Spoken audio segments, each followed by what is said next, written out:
Yeah, it's that time again. I broke my left hand now. I've broken my right hand about 4 years ago. And just talk about it really quick. This was more of just being kind of stupid and not really thinking it through. So, just a mistake. Was riding on a trail called 1776. I had ridden it one time. And at the top of the trail, it's pretty steep, and there's a little drop, and it's very loose. I scoped it out the first time, rode through, hit the drop, rode the rest of the trail, no problem. Later on in the day, I went up and rode another trail called Ladybug. Came down Ladybug, and I didn't really realize that it intersected with the next trail. And you come across a little path or trail that was built out there, and as you're crossing it, I basically got a little bit confused. I'm kind of wondering where I'm at, and I saw another trail to the right, and I'm like, is this where it continues? And I started to go down it, and I was going pretty slow,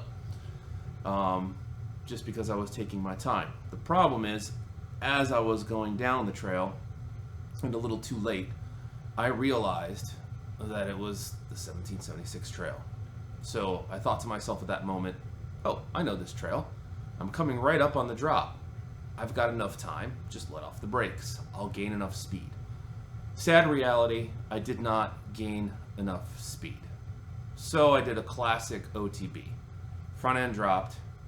I hit the front end too hard, went over the bars on a steep section, fell over, put my hand out, and in slow motion, literally watched as my fingers were pushed backwards, and one of them stayed in position. So it's one of those scenarios where you immediately know you've just broken your hand. And within that split second, as it was almost slow motion, I realized I was going to probably have surgery. High likelihood. So I had surgery 2 days ago, and here I am again. So the thing is, at this point, I think this just might be the end of the line for me. I've had a lot of surgeries, and I just don't think I can do it anymore. Might be it for mountain biking. As much as I hate to say that, because I've really enjoyed mountain biking, but I really don't enjoy being injured. I've cracked my ribs, I can't even tell you how many times. I don't even know. And spending 5 weeks sitting up in bed is not something you will ever enjoy. Being able to go through that as many times as I did. I'm surprised I'm still riding a mountain bike as aggressive as I am. So if I do continue to ride a mountain bike, unfortunately, I don't think downhill is in the picture anymore. I've already kind of stopped doing jumps, and I've been doing drops forever, and I've never fallen on a drop. It just hasn't happened until now, right? And that's part of the problem. And you can fall doing anything, and this was really just stupidity. I was going too slow. I knew I was going too slow, and I should have just went around it. The ignorance and arrogance was that I thought, oh yeah, I can just gain enough speed at this point, and it's going to be okay. And it was a relatively small drop. This wasn't anything major. It's a tiny little thing. But it didn't matter. It didn't matter.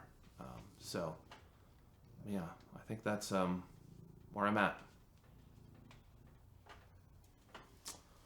However, there might be some other reasons why this happened.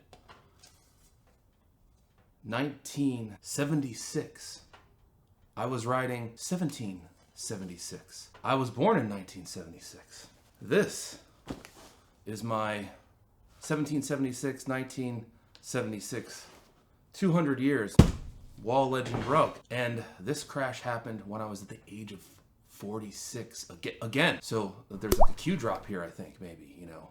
There's something evil or satanic, because there's 1976, there's 1776, and then you have the fact that I was 46 when this happened.